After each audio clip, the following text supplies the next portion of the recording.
Չեն, այսինքն իրենք կրկնակի, երակի, քարակի խափում են մարդկանց։ Եթե դուք առանց իրար չեք կարող ապրել,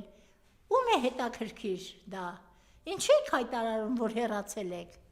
Ինչու եք արկղեր դնում, որ հետ եք տալիս ձեր նվերները, հագուստները, այ փողոցի կատու, քո հագածը շունը չի հագնի, էտո պիտի վերցնի դա հագնի, 1000 մի հիվանդություն կարող է լինել վրան։ Ես հիացած եմ գյումրեցի այն տիկնոջ խոսքով, որն ասաց Լեննականցին Լեննականցի չէ, հիմի պիտի դրան վերցնեն ու ստեղից վռնդեին։ Հիացած եմ այդ տիկնոջ համարձակությամբ, կարողություններով, նույնիսկ նա մեղադրեց Գյումրիի ոստիկանության